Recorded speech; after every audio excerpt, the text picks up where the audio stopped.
For most Americans, the story begins in 1979 with the Iranian Revolution and the hostage crisis. A group of revolutionary university students took over the American embassy in Tehran and held 52 diplomats hostage for 444 days. To help burn this into the American narrative, the news show Nightline was created with a nightly tally of the number of days since the crisis started. But to really understand, we have to go back to 1953, which is where the story begins for most Iranians.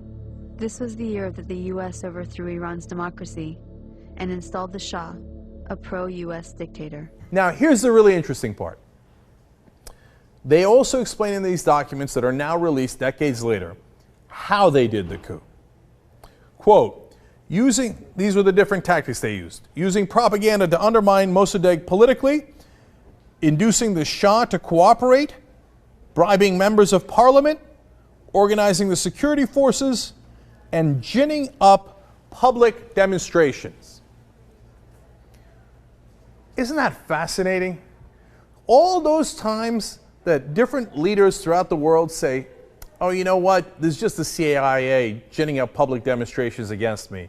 It's the US that are trying to impose their interest here in our country. We always say, oh, you guys are crazy, man. You're cuckoo for cocoa, but the CIA isn't bringing those people out. They're not the ones doing the demonstrations. They're the members of parliament. They're representing other people in your country. It turns out, no, in some instances, of course not in all instances, but in some instances, it was the CIA that did that demonstration. It was the CIA that bribed your member of parliament and organized that coup against you. The Iranian Revolution, we think of Argo and the CIA. Ayatollah Khomeini, also CIA? So Khomeini took power in 1979 and instituted a government under Islamic law. Within a year of the revolution, Saddam Hussein invaded Iran without provocation, seeking control of Iran's oil-rich Khuzestan region and key oil shipping waterways. The resulting Iran-Iraq War from 1980 to 1988 was the longest and one of the most devastating conventional wars of the century. At least 500,000 Iranians were killed. This war further cemented resentment of the U.S. government as they were playing both sides.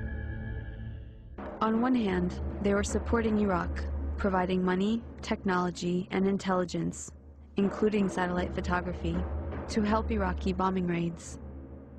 The U.S. helped provide Saddam Hussein with weapons by giving him agricultural credits and pressuring Gulf states to give him billions in loans so he could buy weapons from Western Europe, China, and Russia.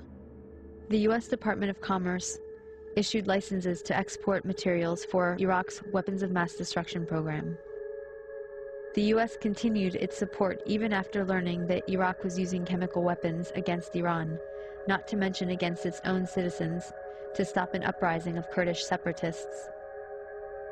But the imperialist tradition also called for maintaining regional balance of power. So the U.S. also armed Iran, not letting any one regional power get secure enough to dominate or to ally with its neighbors to challenge U.S. hegemony. In this case, it came in the form of the Iran-Contra scandal. U.S. President Reagan needed money to fund an unjustified war against Nicaragua, but was forbidden to do so by Congress. So U.S. arms were illegally sold to Iran through Israel and South Africa, and the proceeds went to the Nicaraguan Contras. This allowed Reagan to get around Congress to support a campaign of kidnap, rape, torture, and murder, for which the U.S. was convicted by the World Court for unlawful use of force. In other words, state-sponsored international terrorism. The ruling was ignored. I went with several other Americans, and they told us point blank, we've had enough. This is it. We're not going to take it anymore. People are going to organize, and the Shah's going to be out of here. We're getting rid of him. We don't care what it takes. We've had it. And everyone said this in various ways, whether they were union organizers or taxi drivers or whoever, teachers, whatever. And it was an extraordinary range of classes and strata and outlooks that all had this one overriding aim to get rid of this guy. So I went back a second time once the uprisings had started to get more understanding of what was going on. And it was at the same time that out of Paris, news reports were saying that Ayatollah Khomeini was actually the leader of this revolution. And I checked with my Iranian friends. I said, who's he? You know, what's he? And they said, this is very strange because he hasn't been in the country for 16 years, number one. He wasn't that much of a radical at the time, number two. Nobody is shouting for an Islamic revolution. This is not a religious movement. It's political. The demands are political. And when Khomeini surfaced in Paris, he was given a level of press coverage that is usually reserved for, oh, I don't know, the Beatles or something, you know, at that point. So all of a sudden, he was the speaker of the moment and featured on the news every night. And he kept talking about Islam and we want democracy and we want civil rights, we want equality for women. And by the way, this could be done with Islam.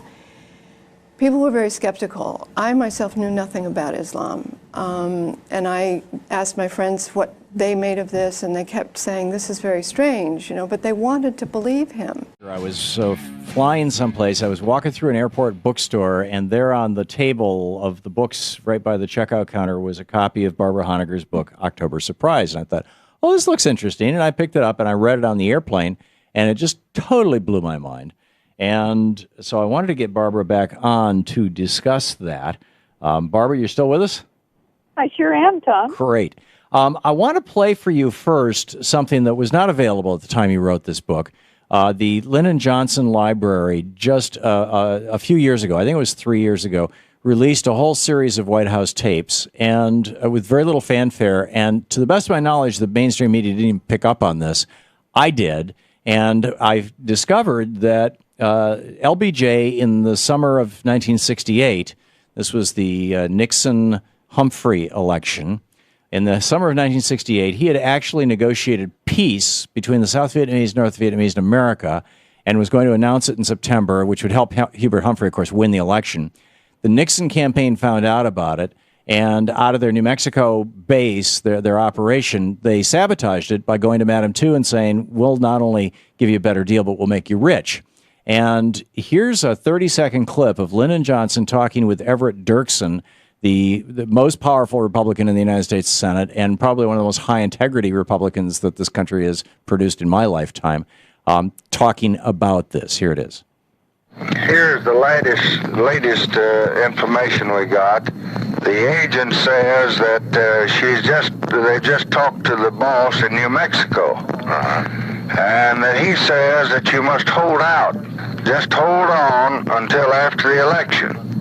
We know what Chu is saying to them out there. Yeah. We're pretty well informed on both ends. Now, I'm reading their hand, Everett. I don't want to get this in the campaign. That's right. And they oughtn't to be doing this. This is treason. I know. Everett Dirksen, I know. So Lyndon Johnson, so Hubert Humphrey lost the election to Richard Nixon because Richard Nixon committed treason by blowing up a peace deal. And then you document in your book, October Surprise, how something very similar that happened during the Reagan campaign against Jimmy Carter. And I want to come back and have you describe that. And then, of course, George W. Bush was selected by the Supreme Court. So I asked this question of Jimmy Carter day before yesterday on this program. You have that queued up? Here it is.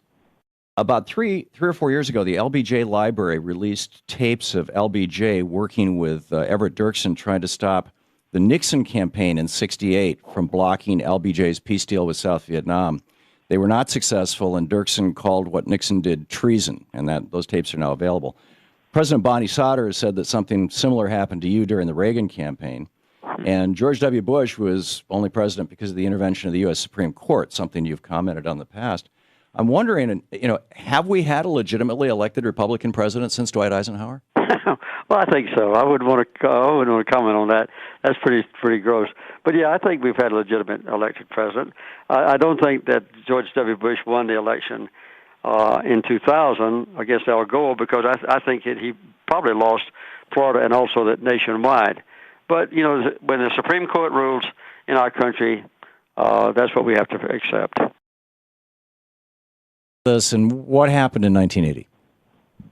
Well, first allow me to say that the treason by the Nixon administration to scuttle the peace deal of LBJ is actually in my book, in the early part of my book. And I make the point that the identical individual in both cases, Richard V. Allen, was one of the intermediaries, the major intermediaries in both treasons. Former National Security Council member Gary Cenk. Mr. Cenk joins us to discuss his recent book, October Surprise: America's Hostages in Iran and the Election of Ronald Reagan. In his book, Mr. Cenk explores the theory that the 1980 Reagan-Bush campaign negotiated with the Iranian government to delay the release of 52 American hostages until after Reagan's 1991 inauguration. Gary Cenk, author of the book October Surprise. In the introduction, you say that a book such as this can only serve as a cautionary tale. Why'd you write that? Because that's exactly the way I feel about it, that you can't go back and refight the election of 1980. You can't charge Bill Casey, he's dead. You can't really do much of anything about it except to warn people that this sort of thing goes on and that they should watch out for it.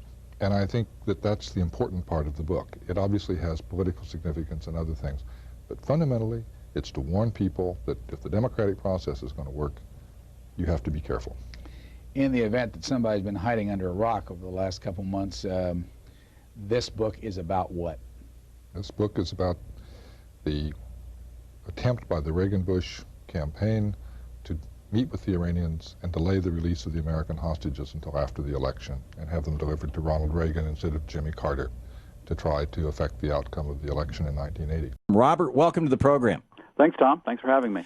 I understand that there's been a document release from the George Herbert Walker Bush Library, and that among those documents you have found some interesting nuggets. Right. The Bush Library in College Station, Texas, released 4,800 documents, or provided 4,800 documents. Some were not still released because of classification purposes.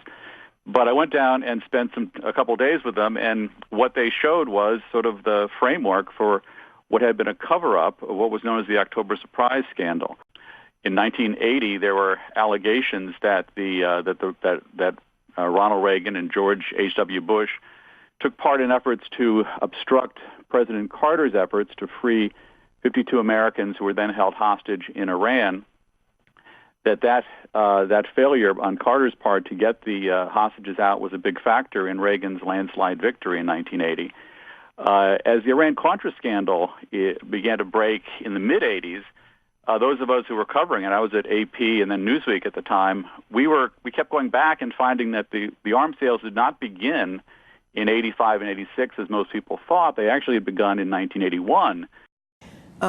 Because during the Shah's regime, he'd spent billions on all these weapons and none of this infrastructure, no social services, schools, whatever, which is why there were so many Iranian students abroad. He didn't spend it on universities. He bought bombers, and submarines and whatever. Well, at the best of America, that was the deal. We'll protect you and you buy from us. Exactly. But once the October Surprise deal gets cut, and you talk about this personally, your own take on that, which was basically the Iranians, the Khomeini regime, didn't want to see Carter stay in office, so he cut a deal with Reagan and Bush. So when they come in, that's why the day Reagan comes into office, the hostages get released, right? But in exchange for the hostage release, and for example, maybe getting the assets, whatever happens with the assets, the point is that the Americans reinvest into the Iranian military structure through the 80s. And that's then what carries over into the Iran-Contra crisis. That we're basically playing the same game, even though Iran is supposed to be the enemy. And they use the Iran-Iraq war as the means of now utilizing all that weaponry. When we looked at the actual facts, it turned out that they had the wrong days, and that Casey was not in London when they put him there. He arrived a day later. He could have gone to Madrid. But those stories, which were based on that false alibi, were extremely influential. And they led most of the media to conclude it was a myth. The Republicans then tried to block any investigation. In the Senate, Bob Dole, now running for president, led a filibuster to stop a Senate investigation and successfully did so, although there was a small-scale thing that was still done by the subcommittee. on the foreign relations side. And then on the House side, they did approve narrowly an investigation, but then Lee Hamilton, my old friend Lee Hamilton, is appointed to run the investigation. And he goes out and he hires Larry Barcella, who was a former federal prosecutor, but who also was BCCI's top attorney, to run the investigation. And what we now know is that BCCI was deeply implicated in those events in 1980. They were financing some of the people.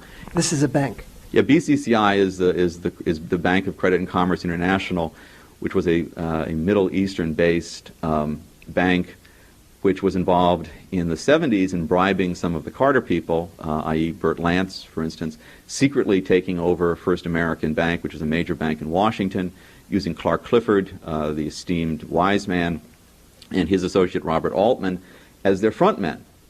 And BCCI was deeply connected to arms trafficking and to drug money laundering through their connections in Pakistan and other places where this was a major problem. We knew from the Iran-Contra stuff that Bill Casey had used BCCI in the 83, 84, 85 period for his Iran-Contra activities. What we've now learned is that BCCI was active in 1980 with the Republicans in helping to funnel money to key suspects in what's known as the October Surprise issue. That led me to go back to the original raw files of the House Task Force, which I thought had done a bad job anyway. And I got access to these files in an obscure storage room, and supposedly just the non-classified stuff. And I started ripping open the boxes. It was actually in an abandoned or unused ladies' room off the Rayburn parking garage on Capitol Hill. There was still the tampon dispenser on the wall. You know, it was really quite a scene. And there were these boxes lying there, and I started opening them up, and not only was there the unclassified stuff, but they had left behind, apparently by accident, secret and top secret material. And so I started taking up these documents, and they were remarkable. They were like secret FBI wiretaps of one of the suspects, which showed a $3 million payment being arranged for him by a Bush-associated lawyer in the fall of 1980. A payment being brought to this Iranian who was supposedly working for Carter, the guy's name is Cyrus Hashemi, a payment that BCCI was giving to him via Concorde through a courier, obviously a cash payment. What is Concorde? The Concorde, there was a flight coming in from Europe aboard the Concorde. It's not the normal way you make deposits in the world. You know, usually that's like a wire transfer or something. But anyway, BCCI was flying in money via Concorde to line this guy's pockets. The Houston lawyer calls back after the election and tells Cyrus Hashemi, "Oh, we're going to fix. I've talked to Bush, and the Bush people will fix one of your business problems for you after the inauguration." So there was all this. There was a lot of evidence that was pointing to actual guilt on the October Surprise issue, which the House Task Force had systematically left out. I found secret testimony from a CIA man named Charles Cogan, who was the top CIA man in the Middle East. He testified that he was at a meeting with Casey and Joe Reed, who was a David Rockefeller associate who became ambassador to Morocco in 1981. And at this meeting in 81 at Langley, at CIA headquarters, Cogan says they opened up the conversation where Joe Reed says to Bill Casey, "We sure blanked Carter's October Surprise, didn't we?" And that was all left out. I mean, so in your view, has this evidence that you've accumulated over the years, has it moved beyond the tangential stage to very solid and irrefutable? Well, irrefutable is a hard thing to say, but I do think the evidence is now very strong that Bill Casey interfered with the hostage negotiations in 1980, and that there was a major miswriting, falsification of American history that was carried out as part of this larger cover-up that has been going on for years now about what happened in the 1980s. And again, the National Press Corps has failed miserably to deal with any of these questions beyond ridiculing them. We now have extensive government documentation supporting the Casey theory of interference in 1980. We also have, there was a statement from the head of French intelligence, who was Alexander de Morange, who was head of French intelligence in 1980. He told his biographer that he had set up the meetings for Casey in Paris with the Iranians. There were 3 French intelligence officials corroborating that. And this, of course, matches with some of the allegations from a couple of the more unsavory sources. But they threw that all out based on utterly implausible and false alibis for Casey and a couple other people. This was not a serious investigation. It was a cover-up